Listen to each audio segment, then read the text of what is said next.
be on a podcast where everybody on that podcast has actually watched episodes of Supergirl. Isn't that just a good feeling? I don't know what you're talking about. I mean, where I don't have to sit here and teach a class on 5 episodes of Supergirl?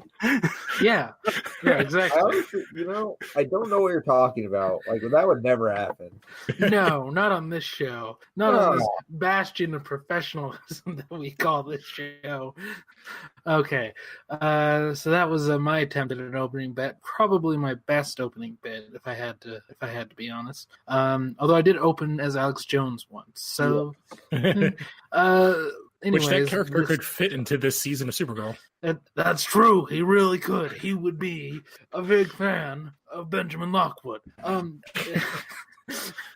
right, so this is an Arlen hosted Phantom Zone, at least for who knows how long. Could be 20 minutes, could be the whole show. I'm Arlen Haro, currently sitting in as host, and who is joining me to talk about episodes 10 through 12 of Supergirl season 4 or 5? Season 4. Season 4, yes. I'm a acclaimed voice talent, Hunter Davenport. I'm Alan Muir. This is my 4th podcast in 4 days. So let's fucking do it. I'm only at 3, but we have 2 more, Alan, this week. So, god damn it! I have an Oscars podcast tomorrow. So yeah, and I'm Lou Gonzalez, by the way. Yeah, we're all getting it in, getting it done, doing the show. We signed up for this. Why do we do this to ourselves? Me and Hunter have to record again on Wednesday, which I just now remembered. Okay. Remember, like 2 years ago when it was just Arlen and Eric just talking, like just having a nice conversation about how good Supergirl is. That's true. It was a quiet, very subdued conversation where we brought up points and those points weren't interrupted. I don't miss that because it took forever, but it was a good show. So Supergirl, the show that, even though I like it, I have a hard time talking about it just because it's hard to get super passionate about it, even when it's really good. But I guess does anybody have any really strong opening thoughts from these couple episodes? I mean, my memory of these episodes are a little hazy because of work and the combination of work and us watching this last week. Yeah, but from what I remember, it was like they're pretty solid. Like I don't really have that many complaints. Yeah, I think that's a CW thing for all these shows. Is they're all pretty uniform and pretty level. Not a lot of outliers. Supergirl's going to go to jail soon. Probably, I would imagine so. Okay. That's the way that the trend goes, and then Legends will make you think they're going to go to jail, but they will never go to jail. That's how that pattern goes. No, Mick has already been to jail a bunch of times. Yeah, right. But you know what I mean. All of them, you would imagine it would be all of them get caught and they go to a jail in Georgia in the 40s or something. Go to Alcatraz and meet Al Capone. Right. Oh, that actually would be an interesting episode. Actually, I do like that a lot. I hope they do that. That'd be interesting. They run into Sean Connery from. That's exactly what I was thinking for The Rock. I know that the Legends writers listen to this show. I know you do. That's true. Mm-hmm. That's very true. They listen to all of our shows. Yeah. I guess for me, my biggest takeaway has been I think Agent Liberty might be my top 5 favorite CW verse villains. He's pretty good. He's kind of Supergirl's version of Prometheus. Yeah, he is. He really is. And I love that it's just a dude. It is it is a god versus a person, and his response, although horrible, it's very much it's the Baron Zemo thing. That's exactly who I was trying to find the name. Yeah, it's exactly like that. It's very similar. And I mean, it does kind of go back to the way they opened the season with that speech from Supergirl. And the speech, and then is Captain Liberty, was he a hero originally? Agent Liberty? No, he's a straight up villain. He's a straight up villain. Yeah. Okay. He was a Nazi, I think. That tracks. That I think that making him one in the show would almost be too on the nose. They would be too much. It's actually, he is not a sympathetic villain, but you're like, oh, I understand why he is this way, and in his own head, he's right. It's Yeah. very the Magneto thing.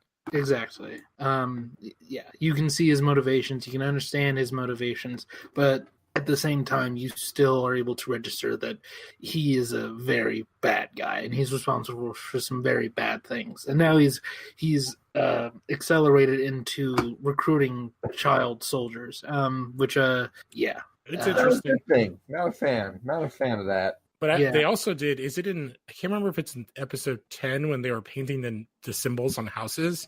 I was like, Mhm. "Ooh, that is like you're straight up pulling some like Nazi stuff on us here with this Yeah. group." Mhm. I will say, like, in terms of like CW costumes, I think I like Agent Liberty's is like high up there for me. Well, Mhm. yeah, it's like very Cool. Deathstroke with a cool mask, like a very simple mask though. He Mhm. looks fucking cool. Like, It's like slightly different than Anarchy. It's like it's that gold, but it's like angular. yeah, Yeah, well, it's supposed to be the Statue of Liberty, right? Like, I'm not the only one who caught that. Oh, I interesting. hope. Yeah, because he doesn't look like that in the comics. He literally just has like a gold cowl. yeah. He kind of looks like if Captain America was like a nerd. Yeah, Yeah. kind of. Yeah, he really is like he's kind of an inverse Captain America, which I really like that idea. Yeah, and again, actually, yeah, he's it's- using Supergirl's ability to inspire people against her, Yeah.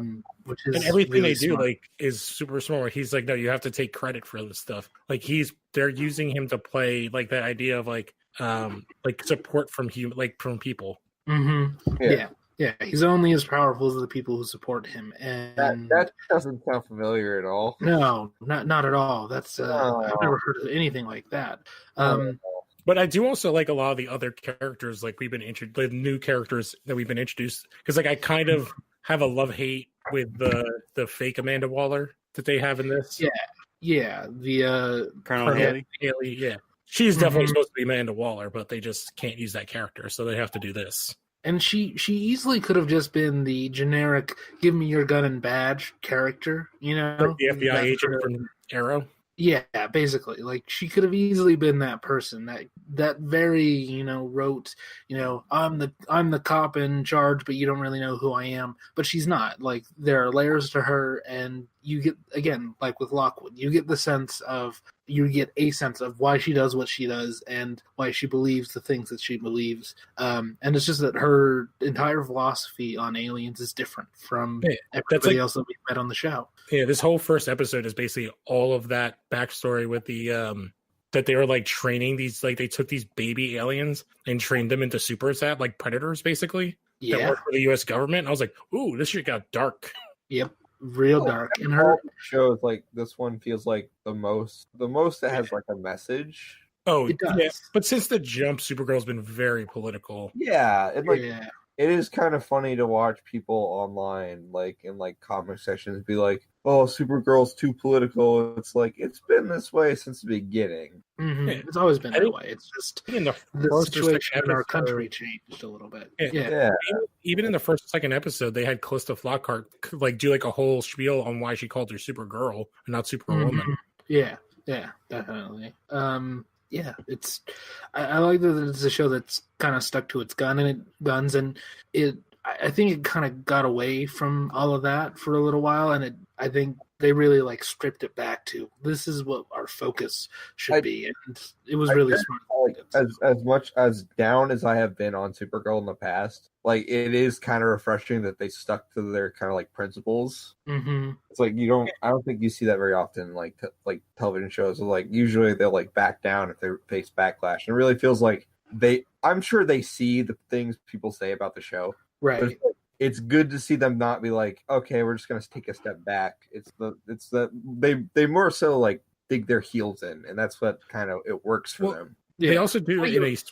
Go ahead. I was to say they do it in a smart way because it's every character but Supergirl is really doing that.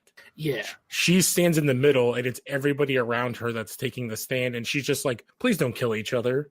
Mm-hmm.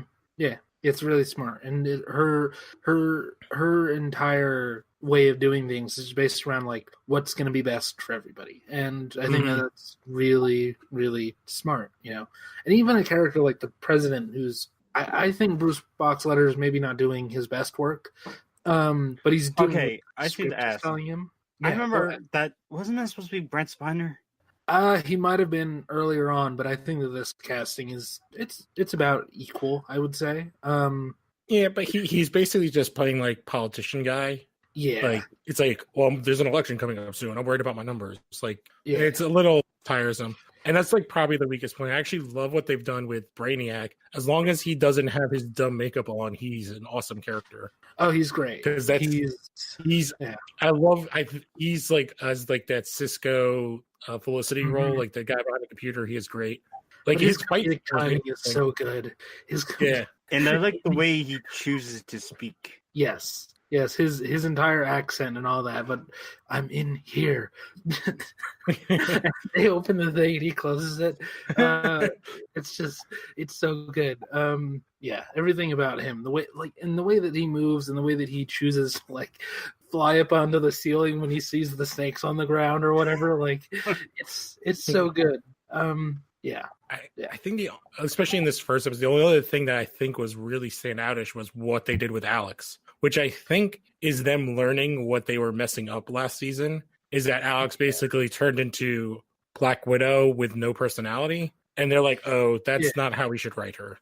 Yeah, after the breakup, they really treated her like all she was this like husk of a human being, which wasn't that interesting. Or she went the other direction and she was like bringing up the fact that she just broke up with somebody like every 5 minutes. And they really couldn't find a balance there. Well, it's the problem with everybody knowing her identity. It's like one of the issues like Flash has at some point, like it removes stakes. So now with the reset, there are like actual stakes. There are stakes to the resetting her, and there are currently stakes with her not knowing. And I like the new change of when she's like, I would appreciate it if you didn't call me Alex when we're in the field. It's like Agent Danvers or something. No, it's Director Danvers. Director Danvers. Yeah. Also, did you guys catch the reference to Elseworlds? Oh, yes, yes. I did. When they're talking about the the memory wipe. She mentioned living on a world where Alex didn't know who Kara was. Oh yes, that one. Yeah, that was good. That was really smart. All the shows have actually done a really good job of like mentioning what needs to be mentioned from that in order to sort of facilitate what's going on in this half of the season. Yeah, I think it also is a good idea to like keep people like, hey, remember this thing happened and it's going to lead to this other awesome thing. Right. Yeah. Yeah, definitely. Yeah, there's some really smart stuff that I feel like they're setting up. I want to know what you guys felt about, was it the second episode, the one where it's like road trip? Because it's a big memory.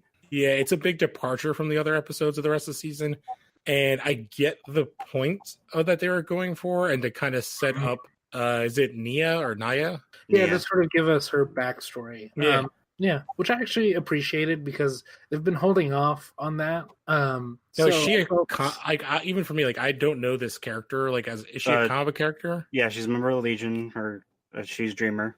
Yeah, and they really haven't given her, like, they've been very slow, like drawing out the information and telling us who she is. At least in the context of this show. And I like that they sort of concentrated on one episode, but I don't know if it's like a great episode. It's kind of all over the place. Yeah, that's what I was like. It's a little wonky, like in certain areas, and like I think that probably the best moment is maybe like the end when it's like Supergirl is trying to stop Alex from straight up killing that the kid. Yeah. No, not the kid. The alien to save the kid. She's trying to save the kid who has the drug. I think that my only problem with that is it felt like they had that ending standoff in mind, and the entire script was built to get to that point. Instead of writing a script that naturally got there. I completely agree with you. They're like, all right, we need to have Supergirl be like, oh, without us growing up, she now is not a fan of aliens. Well, how do we get there? Oh, there's a standoff between a human and alien, and Alex goes to shoot an alien. All right, now what do we do? Like, I think exactly what you said. Like, that is like the downside of this episode. Because of these three, it's definitely the least. Yeah, it's the least like. It's the least standout, I guess. It's a fine episode, and it does some interesting stuff, mostly with Nia, I guess. But like, they're very heavy-handed about the sister, who's clearly going to become a late season villain. Like pretty obviously, to me. So like that's not great. But I thought her family was for the most part pretty well done. Her dad, who I recognize from something, but I can't remember, and the mom, who's the sidekick in Big Trouble in Little China to Kim Cattrall. She's like her reporter partner, I guess, or whatever. Her understudy. Kate Burton. Yeah. She's also known as the mother from Grey's Anatomy, I want to say it is. Yeah, I was thinking of what our audience will know, Alan, but you're saying our audience watch Grey's Anatomy? I'm saying there's a small chance our audience watches Grey's Anatomy. There's probably one or two people who like Grey's Anatomy. Maybe. Oh, this woman has been on Law and Order 5 different times? Oh, she's played the same character. Erica Gart. Okay. I thought she was playing 5 different characters, which it's Law and Order, so I wouldn't be super surprised. But yeah. I just have to say, the actor who played Nia's dad, like he was a recurring character on Stargate Atlantis when it first launched, and man, did he age like crazy in the past 15 years. Yeah, I mean, Alan, your own question. 15 years is a long time. I don't know. Obviously the Oscars was last night, but like watching, I'm like, oh yeah, can't remember which actress is. Oh, what's her name from Black Panther that plays the mom? Right, Angela Bassett. Yeah, I was like, yeah, I think she's like almost 60, and then we looked up and she's like 61. It's just like Jesus. She's like, she's been around for a while, for forever. Yeah. Hell, Aquaman's like almost 40, and he looks like he's 20. Yeah. Even when he was on Baywatch, he looked like a baby, like a child. So Nia's dad is Mr. Brooks from the episode Red in Smallville. Is that the first episode? Red from 2002. Red. I don't know if that's one you guys did or no. That was it was the first episode with Red Kryptonite. So you guys wouldn't be there yet, but you're almost. No. We did that a while ago. That's why we wait. What? Yeah, we did it. Season 2. I confused. Yeah, we're on season 3. Okay, yeah. The Red Kryptonite episode. He is who was he? He was the New Girl's dad, who's him, and they were both in witness protection. Oh, okay, yeah, that's okay. I remember this now because his kid is like the super like goth, not goth. What do you call it in the night? Like that time period, like Gwen Stefani-ish looking. Yeah, but this guy's been on any show that shot in Vancouver. It looks like he was on the show True Calling. He was on Dark Angel. Oh wow, Dark Angel. That is a show I have not heard the name of in forever. I watched that show as a child. It was Dark Angel. Wasn't that by Jim Cameron? Yeah, it's very clearly, I mean, it's very clearly his way of doing Battle Angel before he had the rights to Battle Angel. That's the show where Lita broke her neck. Well, it's also the show where where the lead characters have barcodes on the back of their necks, and they are taught at a school to become assassins. Yeah. And Jensen Ackles is in it as one of the barcoded kids who are all bald from the age 4 up. So which came first, that or the game? I think the game came first. So then how did somebody what was it in Jay and Silent Bob Strike Back? Oh, someone's ass is getting sued tonight. Yeah. Yes, definitely. But yeah, I don't know. I did like the idea of, I mean, it reminded me actually a lot of Smallville. When Russian Supergirl got struck by that lightning and that somehow energized the pills, I was like, classic Smallville type storytelling there. Yeah, I forgot there's like a couple of things with the Russian Supergirl. Yeah, because they keep on stringing her along and setting her up, and I'm like, when is she actually going to show up? I have a big guess. I mean, it seems like with who Agent Liberty is supposed to be, I have a feeling Well, with the casting announced, and they're like, oh, we have to call somebody, I was like, oh, they are 100% calling Lex. That makes sense. And Lex has something to control a Kryptonian.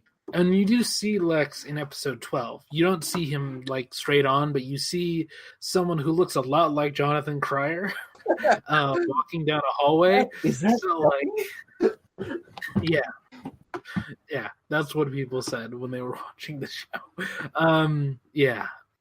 But it's interesting the way that things are going. But I guess it is like a direct comment on the Russia situation, and it makes sense with everything else they've done in this season to sort of really mirror reality. Yeah, just like this is what's happening. Can you see it?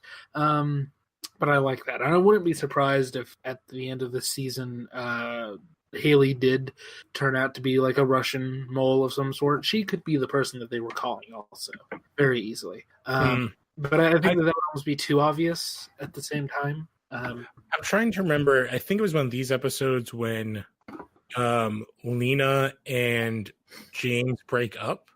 And I don't understand why. Because he's like, oh, you want me to be honest with stuff? I don't think this is a good idea selling it to the government, which he's all against, and then decides to go with it for reasons. I don't understand that because and this might just be my memory failing me. He's the one who pursued getting back together. Am I wrong or right? No, she did. She shows up at the office and she's like, she shows up at the office in one of the episodes and is like, yeah, I know some things were said bad and we were like dicks to each other. He's like, yeah, I was just really emotional. And she's talking to him about when he went undercover, kind of. And then he was going to blow up the thing, but then he decided not to. And he wrote an article. And she's like, well, I need you around. Like, I need somebody to kind of like talk to me and shoot me down about things. Yeah. And okay. He about the genetic testing because I think it was before the break when she experimented on that kid and he died, or was that in these episodes? Well, no, it was before. She told him either last episode or the episode before. So, well, he found out about it because one of his reporters too, and then he shut that down. Yeah, well, he found out about how much money it was taking, but she did tell him about the testing, and I guess at some point they came to the conclusion, yeah, I can't support you if this becomes a military thing. Yeah, which I feel like she had said that she didn't want that, and he's like, yeah, you never wanted this, and she's like, well, I changed my mind now. Goodbye. My car. Which didn't, that doesn't really make sense with her character as we've seen her up until this point. You know, it's been a running joke of mine that when we saw her moving those chess pieces like 2 seasons ago, that meant she was a villain. I still kind of think that. Well, the character in the comics is a villain. True. She's a Luther, so. Yeah, and there's a version of her, I know in the Legion show, and probably I'm sure there's a version of her in the Legion comics where it's like Lexa from the future or whatever. So like, there's a precedent for her being a villain, but the version of the character on this show, chess pieces aside, has not been a villain. She's been a character who She's it's a Phantom Zone podcast. Yes, it is. Oh, I found the Chuckle Fucks are making fun of my website. This is Booger Von Dingus. I'm the owner of Screen Rant. I heard you guys were talking about Supergirl, and I wanted to come in here and tell you that this show ripped off a Venom villain called the Menagerie. I've never read a comic book in my life, which is why I was every day on my website. I think I'm having 4 heart attacks at once. I have to go now. Watch it. Save me. That was fucking perfect. I'm so glad that went the way it did. Can someone tell me why there's an 800-pound dead man on my floor? There's like a split second where I was like, is this normal? I didn't even see you join the chat, so let's just like surprise the shit out of me. I was like, we could totally just have someone come in here. I don't. Wait a minute. So when I said, "Is this the Phantom Zone podcast?" Was there a second of doubt? Split second. Where I was like, Hi, where are you guys? I think we're both talking in general. We're 27 minutes in and we're kind of all over the place a little bit. Okay. There's a reason why I brought that up because like I was on that stupid ass website earlier this week and there was an article devoted to that episode with the villain, the menagerie. Yeah, it's the and one. Yeah. It was like Supergirl rips off Venom. I was like, I gotta see this. And I clicked the article and I was not disappointed by how stupid it was. It was basically like Supergirl recently in an episode of their TV show ripped off Venom, and then in the next sentence they said the character of Menagerie that's used was a parody of Venom. I'm like, okay, it can't be both things. It can't be ripping off Venom if the character was deliberately spun off of it. Exactly. Anyway, now that I've seemingly killed the boss of that website, I think we don't have to talk about it ever again. Yeah, no, never. Before I forget it, I had like one final thing I was going to say on what we were talking about. I think they were trying to do with Lena, to get back to the Smallville comparison, exactly how they built up Lex in that show. Yeah. To be like, oh, they're like companions, blah, blah, blah, blah, and they get down the line. I feel like they were trying to almost like one for one that like relationship. Yeah, I feel like they are doing that, and they're really taking it slow. And it's a little bit harder when they're adults. It is. It's much harder because adults don't change as quickly as younger people do. Like, these are both fully functioning people who have their lives together. Specifically, Kara and Lena. And although it's funny, I bring it up every time when we are on Smallville. In that show, Lex is supposed to be like 24 at season 1. True. And he's hanging out with a bunch of high school freshmen. Mm-hmm. Right. Weird. Yes.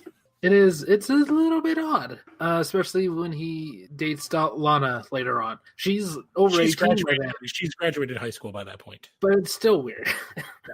It's even weirder when Jensen Ackles is the gym teacher and football coach dating and banging Lana. Oh my god. Yes, that's season 4. Mm-hmm. Mm-hmm. They just reuse actors for everything. I was going to say, in regards to how that will work with adults, like, adults also don't put up with like a friend or associate's bullshit for too long. Nope. True. So like, you wouldn't grow to be you wouldn't grow to like, our relationship is grown, we are now rivals. Like, no, you wake up one day and go like, I don't want to talk to you anymore. I'm fucking done. It would start. Yeah, basically, it would be like something would happen. Something would need to happen that would separate them, like, geographically. Not that any of us would know anything about that. They both turn 30. Right. One of them stops watching wrestling. Wow, we're just getting really real here. Oh shit, it's meta. Yep. Yeah. Okay. Anyways, the number 23. You went there. I didn't. Indrid Black. Okay. Enough Hellier references. Okay, where should we go from here? But other than, like, it's going to be much harder for the Lena thing to really work out unless they really add some sort of thing into the mix to really put a wedge there. It might be this whole superhuman experimenting thing that they're doing. Making super soldier? Yeah, it could be Lex, which would actually be smart. If maybe they're building up to sort of a Lena-Lex reconciliation. I could see that happening. That's what I can see. And in her most recent comic book form, I'm trying to remember, because it was like beginning of Rebirth when they had a Superwoman book. She like straight up like augmented the shit out of herself to become like this techno monstrosity where she like gave up her entire human body. Interesting. Yeah. She became Cable. No, she was actually more like like Iron. She came like almost like, what is the one guy that's part of Hydra that has his head in his belly? Oh, Artem Zola. Yeah, she came like Zola, but in like a giant Transformer body. Oh, didn't this is gonna be a bit of a spoiler, but doesn't a villain in the Supergirl movie become a Brainiac stand-in? I think that's one of the Superman films. Yes, Richard Pryor is a Brainiac stand-in. Yeah, well, him and this woman get absorbed by a computer, I think. Yes, but that's the original plot of that movie. It was Brainiac and Mr. Mxyzptlk and they became Richard Pryor, and I don't remember who the other guy is. Wait, okay. If those two characters teamed up, we're done. It's over. It's all. Brainiac and Mr. Nixel. Yes, if those two characters team up, we're all over. Everything is done. Like that's it. Like that's like if Brainiac got the book from Elseworlds. Like, yeah. You would look at it and go, "Oh, this is useful." Yes, I'm going to rewrite everybody so that they're more like me. You all have 3 dots on your head now. Everyone's really smart, but no, I'm no longer unique. No. Produced by Jordan Peele. Yes. All right, I sent a picture of how Lena looked. It's like Lex's armor, but she's like a floating head inside of it. With an army of Supergirl, Superwoman clones. Alan's reaction. She's like Hot Krang. That has to be the name of the episode. She looks like she wants to order Death by Snoo Snoo. Yes, she does. Don't look behind the curtain. Yeah. Okay. Pay no attention to the fembot behind the computer. Exactly. Okay. Let's see. because I gotta look at these episodes again because I feel like we really haven't talked about episode 10 much. Yeah. I gotta look at what episode 10 was because I don't remember. And there's this one with the adopted alien babies that go full predator mode. Yes. And this is where we really start to learn about Haley and who she is. Something about a shimmer too. Yes, because Supergirl can see them because powers. Ultraviolet light is something that they say. They reflect ultraviolet light, and Supergirl can see it. And Brainy ends up using paintball gun. Yes, a paintball gun. Yes. Yeah. Wait, what? I don't remember this. He uses a paintball gun so that you can see them. Yeah, he's trying to attack them with paintball, and they like kill. Supergirl kills. No, one commits suicide after he killed the Asian guy, which I don't remember his name. Yeah, and in real life, his name is Russell Wong, which he might be related to Benedict Wong. I'm gonna look into that. But yeah, that's interesting. But she stops that. Well, she kills that alien. Kills him. She tries to stop the alien. The alien like jabs its hand into its own heart. Yep. And then they lock down the DEO. This is also the first episode since she was got fired from the DEO. Yeah, so they're dealing with that, and that Haley's doing that's right. Haley's trying to find out. She's like interrogating everybody, and then the one Hispanic agent, the one who like speaks up and says, "Oh, we're going to use our training," is the one who gives her up. Yeah. And then they bring in the Mind Eater after the Mind Sucker, the Borgo. After they defeat the Predator aliens, and Supergirl shows up and knocks one into a cell. John comes in. Alex punches Haley, and then John comes in and erases Haley's mind. Yeah, and that's when they decide to just mind wipe everybody. Yeah, including Alex, which leads to this big change in the second half of the season that I think is working out pretty well. And we talked about it a little bit, but I really think it's the best decision they've made. Yeah. I think there's something interesting about having to hide it from Alex. Or having to hide it from anybody. It's just, it has this extra level of drama, and it hasn't gotten old yet. And if Alex doesn't figure it out on her own after 9-10 episodes, it will probably get tiresome. Because that's the problem with any of these shows where a character doesn't know for so long.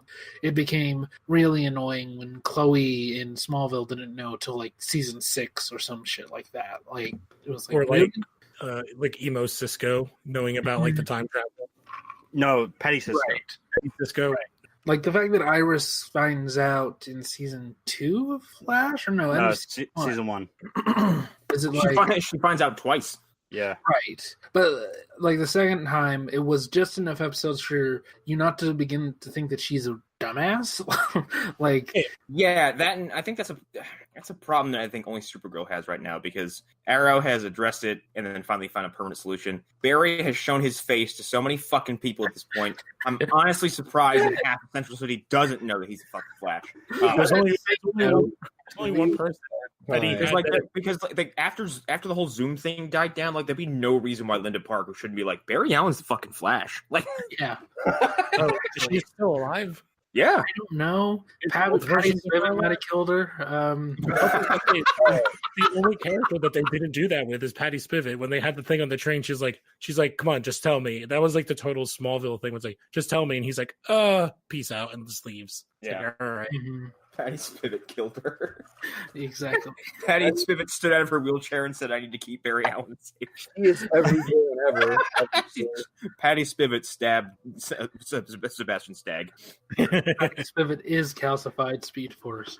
I want them to zoom in on that shot now and just see like her little face. Well, could you imagine a world where after Infinite Crisis, she's back on the show? I would love that so much. Barry wakes up and like his He's in bed his with her. personal Infinite Crisis is the world has been like Malkovich, but it's everybody's Patty Spivot. And he's like, "Oh no!" And they're all just like looking at him. It's like, "You should have told me, Barry. You should have told all of us, Barry." Yeah. CW. Patty race. I have 3 days off a week. I'll take a paycheck. Well, Sonner said that the writers of their shows do listen to the show. Oh, I'm sure they do. Really? Yeah, they do.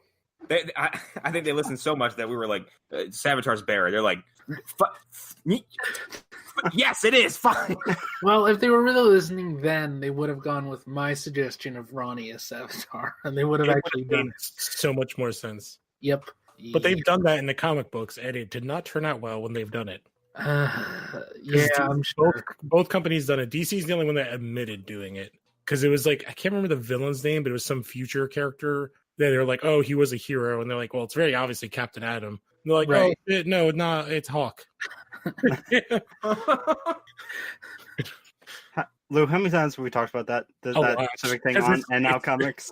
So Yeah, this is it's such a dumb thing that they just do. It's like, yeah, your writing sometimes in these big events is so bad it's obvious. yeah. The Red Hulk one is the one that Marvel will not admit that it was supposed to be Doc Samson. Instead, it's what's his name? Thunderbolt Ross. Yeah, it's like how did Ross. come he hulks out and his mustache goes away? Explain it to me. I can't. His hair doesn't grow. I don't. His upper lip just absorbs it. If they ever do Red Hulk in like the MCU, he's gonna have that fucking mustache. I bet Have that Yes. god mustache. God, I want that so bad. it'll look fucking great. A giant Can you Hulk man with William Can you Hurt. imagine like a live action rendition of that transformation back into the mustachioed man, like, and then just like hair. On his lip. That's the last thing.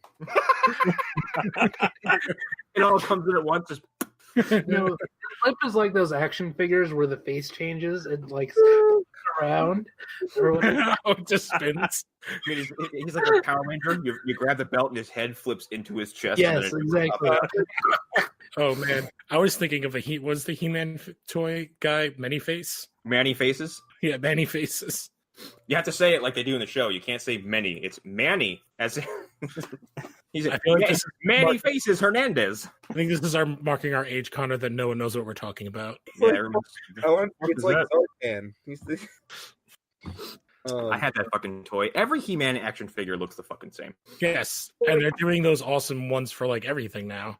Because there's like the R ones and there's DC superhero ones. Wasn't there a He-Man like character named Fisto? Probably. Probably. There was a skunk one. I don't remember what his name was. It was like Stink. And the toy came with like a thing to make bad spells. Dude, it was okay. Knowing He-Man naming convention is probably Stink E. Like, I can look it up. Oh my god! or his name would be Stinky. Oh my god! They actually put a children's like action figure out, and his name was Fisto. Why? His name was. Oh, you're so close, Connor. Oh man, I just looked it up. It's oh my god. It's Stinkor. Stinkor. And he's a skunk with orange armor. I am ashamed that I was that close. I think the only worse naming conventions than Dragon Ball characters or like the way Toriyama names things is fucking He-Man naming conventions. Oh, well, because they're super lazy. Because like Toriyama's like, I'm going to take an entire group of things that I've created and name them after one thing. And I'll do that over and over again, but I'll change the object, like Saiyans or vegetables, and the Bulma's family is underwear for some reason. And these are all cold things, and like if you play Dragon Quest, it's even less subtle. And then He-Man's like, I don't know, he's the fucking hero, and he's a man. He's the He-Man. Well, it's because they make the toys first, and like, all right, we got a skunk guy. What's his name? Somebody hands him a first draft, and they go, done. They just knock it out in a weekend. Slap some bullshit on him and release it. Yeah, well, it's like the same thing. Like Transformers did that for a while. Like those first ones are like, all right, we have all these toys. Guy at Marvel, make some backstory. They turn into cars. What do you mean backstory? That's where, like, if you've never watched the Netflix doc series on the Toys That Made Us, it is the Transformers and the He-Man episodes are so amazing. I know, I haven't seen it, but do they cover Barbie? Yes, Barbie's one of the best ones. Barbie is one of the. It's the first one. I was like, I told him, like, oh, well, let's start with the Barbie one because you'll probably Barbie. Like it. Yeah, for those who don't know, Barbie was like initially created, I guess, as like a way to like tell someone you want to fuck them. That was part of it. An American guy found, so in, I think it was in Holland or something, they had these toys in brothels in like lingerie shops. So you would buy the toy and then buy the lingerie so that. And then you put on the doll and you go to your wife and be like, I want to see you in this. But much larger and not made of plastic. You get the idea. It's a metaphor. The fucking 50s were strange because that's no one has sex. What are you talking about? that's talking about behind closed doors. And they also got the shit stewed out of them lots of times. You can't tell, like in the 50s and stuff, like you couldn't tell children like that they're a result of sex, but they had to like make up this asinine story about a stork. A fucking bird. Yeah. Yeah. It's just a stupid roundabout way to go about it. Son, if I told you about sex, the god would strike me down right now. So a bird brought you to my doorstep along with my newspaper and milk. We had to make God cry to make you. Yeah. Oh my god. I'm just looking at He-Man characters. So there is a character that's in the first wave of figures. His weapon is a whip. What do you think his name is? Whip it. Whipor. Think like in the less appropriate.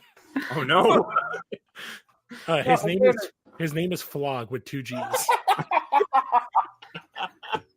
Oh no. Oh, this is about to become a He-Man episode. We don't pivot.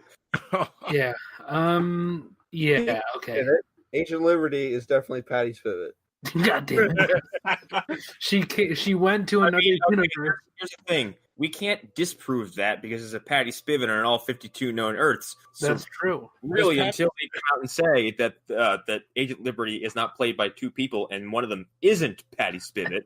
Was Patty Spivot pre or post Flashpoint? Pre.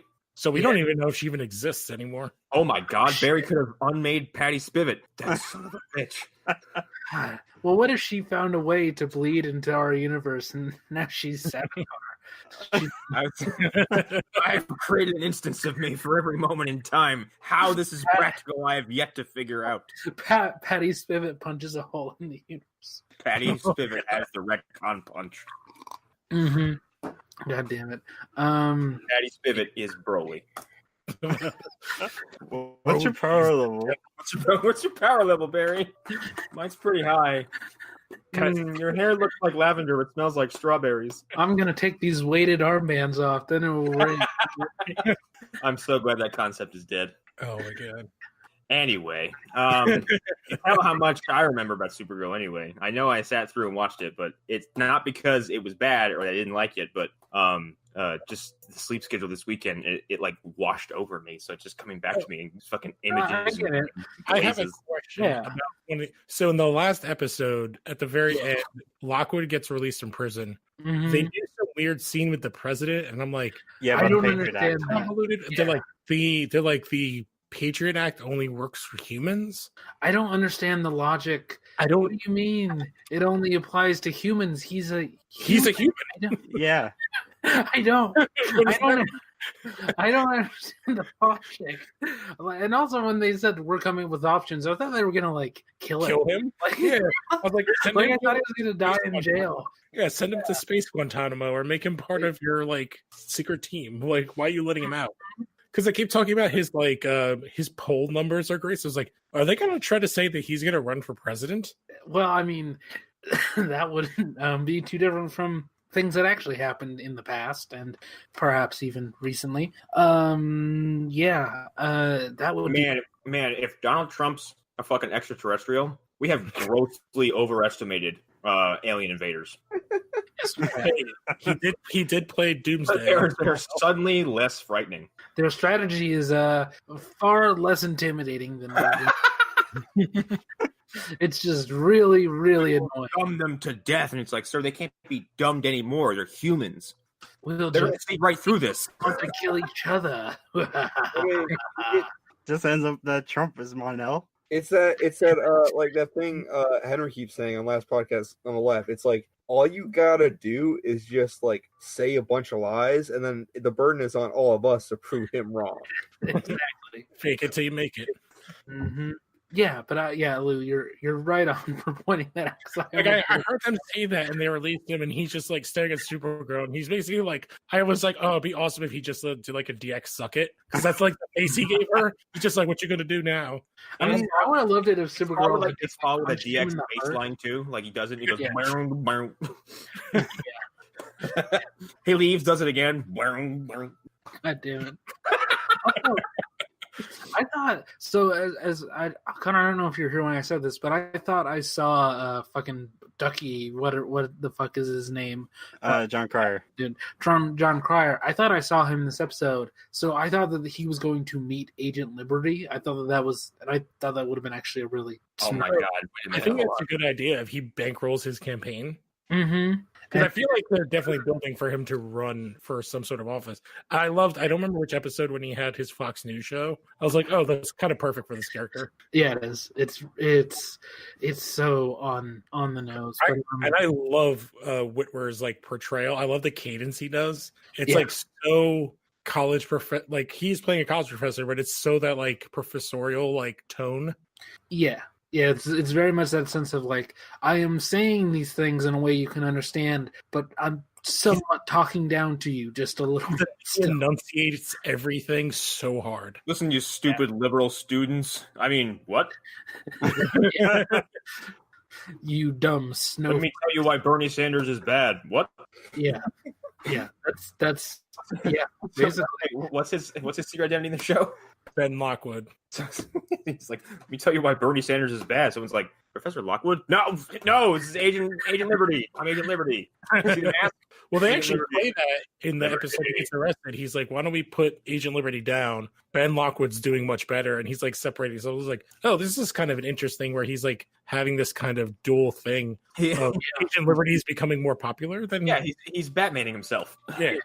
Yeah, it's like when Bruce gets arrested outside of Arkham City or whatever. Yeah, he's like, the Batman's not doing a good job. Psst, I gotta go in there as Batman. Exactly. Oh, I'm being arrested. Oh, this is so inconvenient. I wonder if I never could have planned this ever. Oh, not at all. There's not a bat suit up there.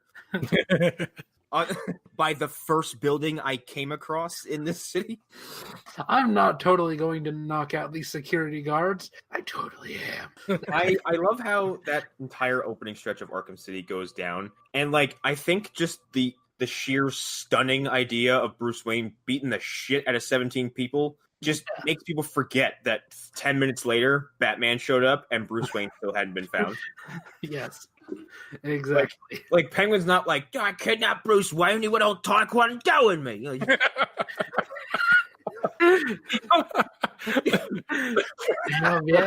No, that's a good point. Oh my god. And like, what was it? It was the fucking reporter. Oh, god damn it. Vicky Vale? Is it, no. Jack Ryder. The guy or the girl? The guy right at the beginning of Arkham. Jack Ryder. Yeah, Jack Ryder isn't like in awe of what's happening. Like Bruce Wayne's like, he's like, you don't know how to fight, and then he does, and he doesn't say anything back because Jack Ryder is an insane person because he's the creeper. Well, yes, that's true. I'm just imagining Jack Ryder just pissing himself. He's like, oh my god, what if Bruce Wayne is jump kick?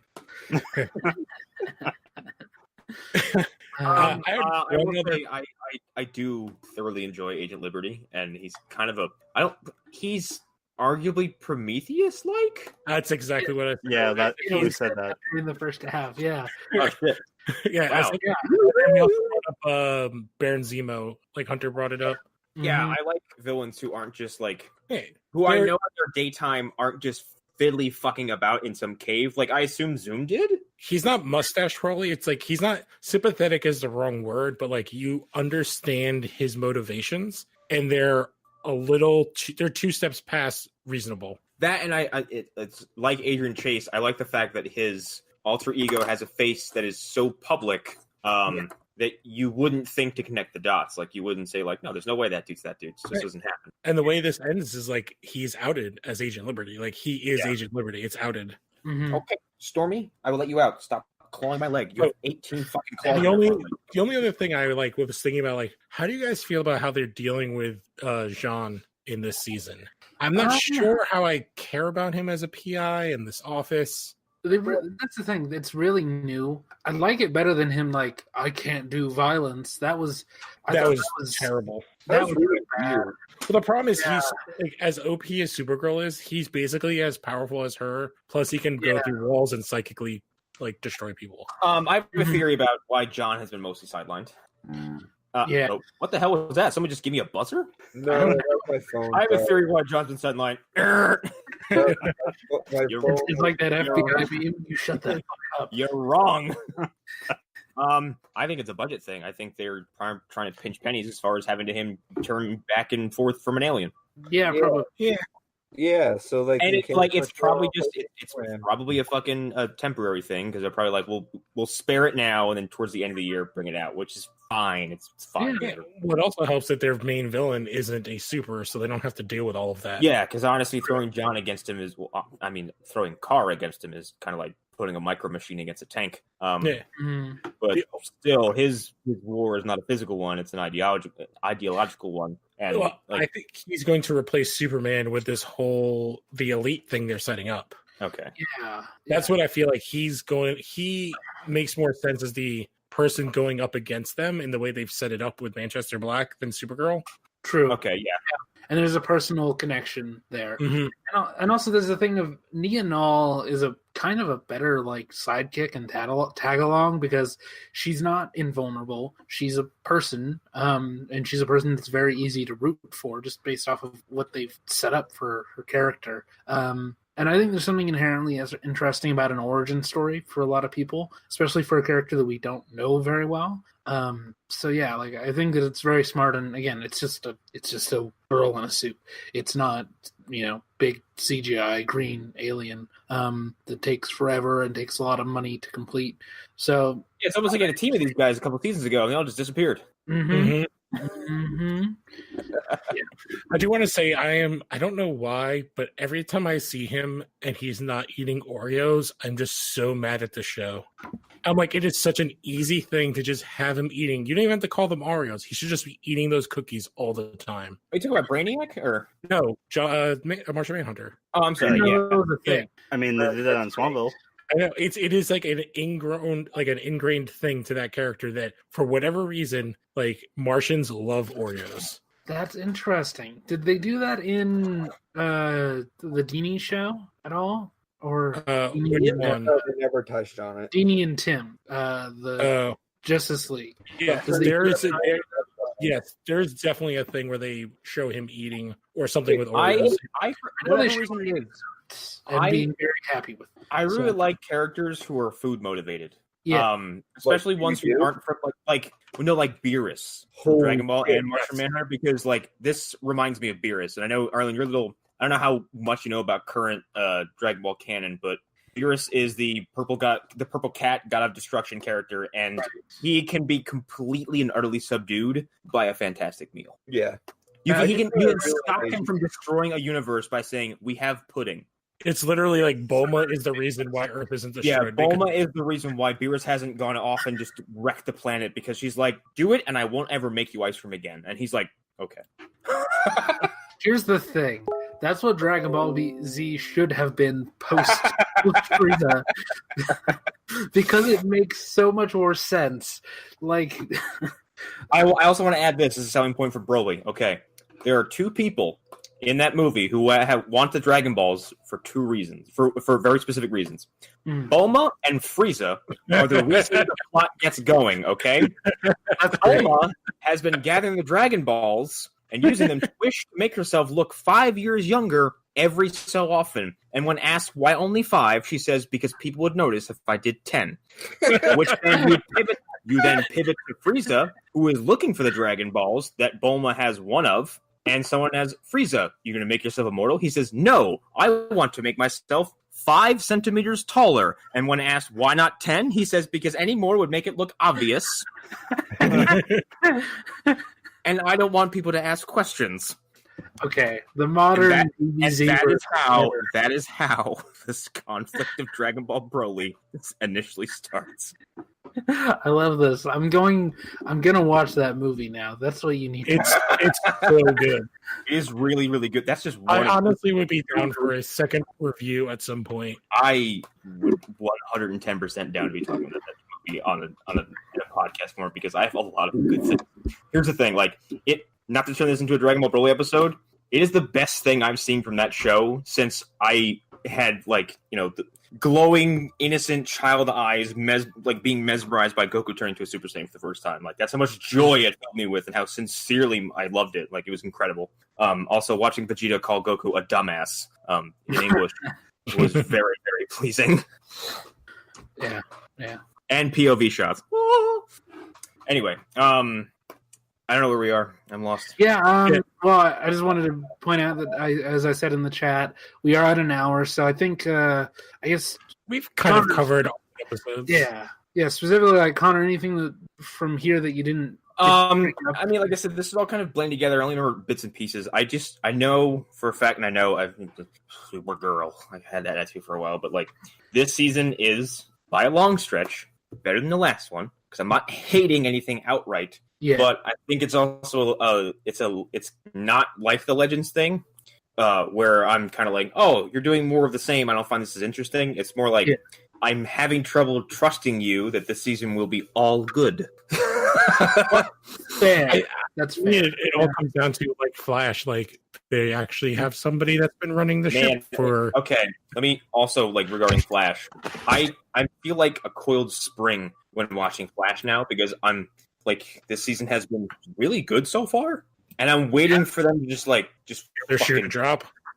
Yeah, like I'm like you're waiting to jump. I'm waiting for somebody to take off that gas mask, and he has like a predator mouth or some stupid shit like that, and he's like, "I'm actually Savitar." Blah blah blah blah blah. Actually, I'd into that if it was like, or like he takes off the fucking gas mask, and all of a sudden he's just DeVoe, and I'm like, "Oh god, no!" Well, it'd be more like if he was not actually Barry's daughter. I'd be like, "Oh, get the fuck out of here!" What if he took the mask off and there's another mask on? Like those Russian nesting dolls of masks. What if he took it off? He takes his mask off and then suddenly he just becomes a smaller cicada. Hey, cicadas do lose their shells. Yeah. Oh my god. Oh shit! Wow, okay. We're terrible. That's great. Okay, I think that we've kind of addressed all the major things though with Supergirl. Other than like, I think we can all say that we kind of enjoy this season so far, and I agree. Like, I am kind of waiting for things to maybe go bad because I've seen it happen to Flash, I've seen it happen to Supergirl, and I've definitely seen it happen to Arrow. So I'm curious to see where they go from here and if they can stick the landing. But I'm optimistic. So yeah. Yeah, I'm not feeling cynical about it, but if it happens, I'll be like, you didn't shock me, but I'm still mad at you. Yeah, fair. I would say that like it seems like with all these shows, whenever they falter, it's because they don't have a compelling villain. And as of right now, they have a compelling villain. It's either a compelling villain or they don't have a plot worthy of that villain. And so far they have a compelling villain, and nothing about his storyline doesn't make sense. You know, it doesn't seem like they're setting up for him to be secretly hiding everybody in a bunker so that he can start World War III with nuclear bombs. That does not seem to be where they're heading with this. They seem to be going for something very grounded and that fits with what that character might be capable of. And it makes sense in that world. Like this kind of situation should also be happening on the Arrow world with all the Flash stuff. It's like, people should be shitting their pants because there are people with powers all around. Yeah. So, I think we can sort of go into plugs, I guess, and stuff like that. Unless anybody does have like a final thought that they really want to get out. I got nothing. I got nothing either. Other than that, Martian Manhunter is basically just Scooby-Doo. Okay. I don't have a response to that. Yeah, there's no response to that, really. As long as he's not Shaggy. I'm fucking over that shit. I don't even get it. It makes me feel like an old man. It's real quick. Like, there's this girl I work with. She's fucking 20. She's nice, but she's also like she's aggressively 20. And granted, hanging around with talking to Hunter most days of the week, or being around anybody from the Comedy Button who's a little younger than me, or like Famson Group, I kind of at least have my finger on the pulse of what's going on, so I don't sound like a complete bozo. And she fucking showed me some XXX tentacle whatever the fuck meme, and it like my eyes melted. I was like, what the fuck was that? I was like, where's the punchline? She's like, that was the punchline. I'm like, there was no punchline. There was no joke. XXX Squidward tentacles. Yeah, and she's like, I don't even know what this is. I was like, McKenna, I was like, do you have any idea how many memes I've seen before you could use the computer? Like, should be like, I was alive before there were memes. I was like, McKenna, find a meme. She goes, it's a picture with words. I'm like, wrong. I was there when memes were drawn on brick walls. I was there. Yes.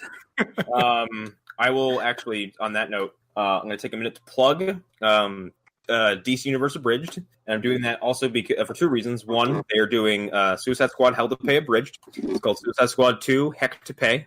And I'm sorry, it's called Ticket to Heck. I will say that even through watching the abridged version, which I understand is missing plot elements, that movie, in its prime form, looks like absolute dog shit, and I can't believe it got made. It looks poorly animated, and the plot things I can extract from what's going on in the abridged movie look like nonsense. It looks like there's an actual subplot devoted to a stripper becoming Dr. Fate for a little while.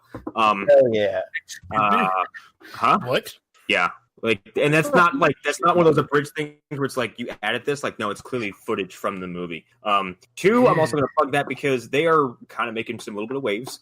They got someone from Team 4-Star, the Dragon Ball Z abridged guys, to come over and voice Eobard Thawne. It was Kaiser Neko who voices Trunks and a couple other characters in that show. He does a fantastic job. And it also just means that channel is growing and growing, and I kind of would like more people to get their eyeballs on it.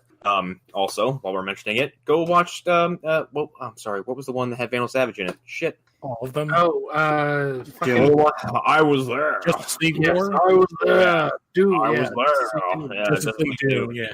One of our members, John Scott, just worked his way through every single video that channel has. He watched them all in chronological order because they have their own timeline within their own abridged universe, and he watched it from start to finish. That's great. It's commendable. But there's that. We just recorded the Punisher 1989 for Movie Dumpster with the artist who does our art. His name's Dave. He's got a comic book he's working on right now. So it's a big old throwback to 90s excess and stupidity. Very Liefeldian characters, as he described it. There's a shape-shifting beard and someone who has boob lasers. Sweet. Yeah. And then we got a couple things coming up. Bleeders we're going to watch. I can't remember what the other pick was. And then I'm going to, because we've had a good time with everything except Dragon Ball Evolution. I'm gonna really make us suffer, and Blair Witch 2 is coming. Oh god! What? Yeah. That is a movie that's like pure because it needs to be the done. worst Blair Witch movie. It is, and I don't even like Blair Witch 3 that much. I think Blair Witch 2 is total shit. I feel like I might have seen the first one in theaters. I didn't, but I owned Book of Shadows on VHS for a long time, and that movie has some of the weirdest, most interesting special features I've ever seen, and it's a shame that they're attached to that movie. But anyway, that's coming up. Lawnmower Man's out. Dragon Ball Evolution is out. Punisher should be out soon. I went to go listen to Dragon Ball Evolution. God, we were upset during that movie. And that's about it, I think, for stuff coming up in the immediate future. Yeah. Let's see. Every single week on Fridays, me and Eric Sayor release the Lost Horror Podcast, flagship show, the Lost Horror Podcast Network, or Empire, as Lou has taken to calling it. So yeah, go listen to that. Hopefully, I'm not cashing checks that can't be cashed. Because Cameron Dagg will probably be on this Friday's episode. Ooh. Assuming Cameron does not fall asleep or forget what time it is. She did last year. Yeah. That should be fun. But she's been on a lot more podcasts since then. Yeah. I've been on a podcast with Cameron, and she's fucking funny as fuck. Yep. I have too. I hosted one. We made her watch the Aquaman pilot. It was me, her, and as he likes to have me pronounce his name, a nudist. Or a nudist Cruz, who I actually should probably try to get on one of these shows soon, or try to hop over. Yeah, probably. I haven't spoken to him in a minute, but I do think he's fantastic. Yeah. But yeah, Cam's a riot, and I would love to hear her on any of these shows. Yeah, Cam was actually on another show that maybe Hunter wants to plug that we are recording here real soon. Yeah, we're going to be doing a special episode of the Monster Mash podcast coming up. Should I tell what it's about? Because it's not like we're not watching a movie this time. We're going to be taking questions. Gonna be posting some questions in some groups and stuff, and we will answer any question as long as it's not porn. Yeah, as long as it won't get me in trouble. Yeah. Are you answering? Are you doing movie monster questions? Basically, is what this is. Really, we'll take any questions, but we're whores. Just so that we have a show to put out. Yeah, because I totally didn't forget to get a guest this month. Yeah, no, that's not what happened at all. No. Never. I'm a professional. The way that you said that, you need to call that from this episode and put it at the beginning of all the podcasts. You sounded like you sound like fucking Ted from Scrubs when he's like, I'm a lawyer. Oh, whenever I put Hunter's name in the description, it's going to say consummate professional Hunter's. Just put like a little P in parentheses. You need to change your avatar to the professional. Jean Renault. Okay. Well, while I'm here, also, I'm going to be releasing something secret soon that I'll probably talk about on this podcast at some point. But that'll be coming out soon, I think. Me and my friends are setting that up. But other than that, I got nothing really other than Monster Mash. Lost Horror Games. Go listen to that. Don't fucking follow me anywhere. Yeah, don't fucking follow me on social media. I swear to fucking God. I'll know if it's you. Okay. It's a lot to unpack in that sentence. Anybody else? Alan, would you want to go first, or do you want me? I'm getting the Lost Horror Games plugs ready. Okay, so me and Alan do several podcasts together. So every Tuesday, me and him, we are reviewing Smallville. Cameron was on our first bonus episode, and we just started season 3 of Smallville Chronicles. So that's every Tuesday. Every Thursday on here, me, Alan, and a bunch of other people, we talk about comics. Connor has been on there one time, and so check that out. And then part of the Lost Horror podcast empire, we have Legion of Toon, where we are watching cartoons. We just wrapped up the first half of season 3 of Young Justice, which is awesome. And our next episode, we are going to be reviewing The Prince of Egypt. Alan's pick. It's a cartoon about Moses. My buddy Soren looks just like Moses in that movie. I did not remember that Jeff Goldblum is a voice, and the voice cast is amazing. Oh my God. But Al, you do another podcast for Lost Horror, correct? Yes, myself, Emma Watkins Jr., and every once in a blue moon, Hunter Davenport. When I'm not busy. Yeah, I'm usually sometimes on that show. Wait, hold on. Wait. You're usually sometimes? Listen, I'm a busy guy. My head. Am I going to die? What's happening? very least. Usually, sometimes, Usually, sometimes, never, ever. Yeah, almost never.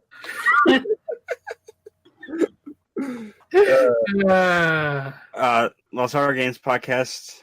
Most recent episode was yesterday. Myself, Emma Watkins Jr. and Josh Miller.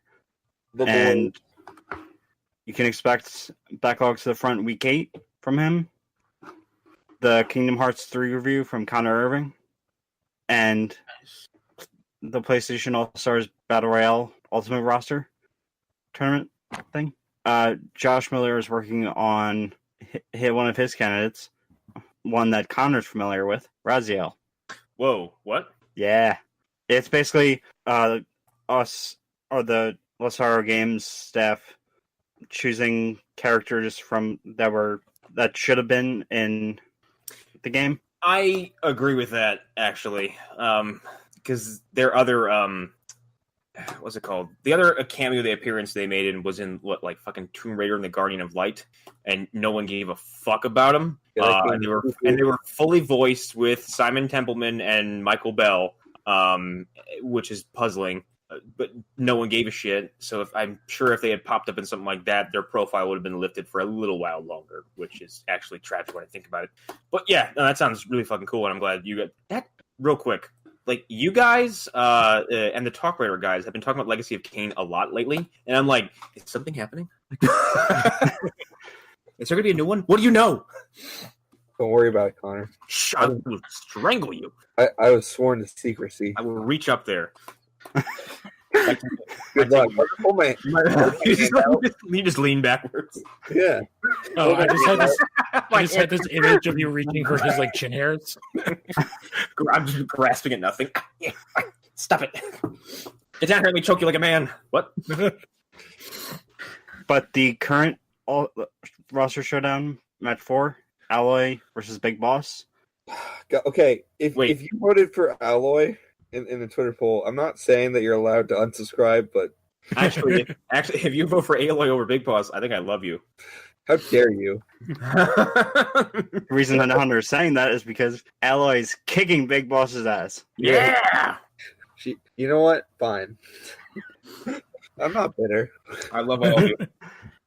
I'm not bitter. I'm professional and totally not bitter. Yeah, I'm a confident professional. I don't ever be bitter about anything. Fine, I'm good. Fuck you. I'm fine. Also, another hallmark that I like with this, in terms of we've had over 350 unique visitors this month. Ooh, nice. People love video games. Turned out. Yeah. Yeah, I'm not gonna lie. I was ever against them. Emmett is responsible for over 100 views. Yep. I got he fucking hustles. I've barely interacted with him, but man, he's our golden boy. Anything else there, Alan? No. Okay. You could have said that was it. You left us all in suspense. Yeah, we were all waiting for some big old surprise. Just that's it. Just walks away from the microphone. Honestly, I'm just happy I'm back. Here, and then just walks away. Yeah, you've eaten well.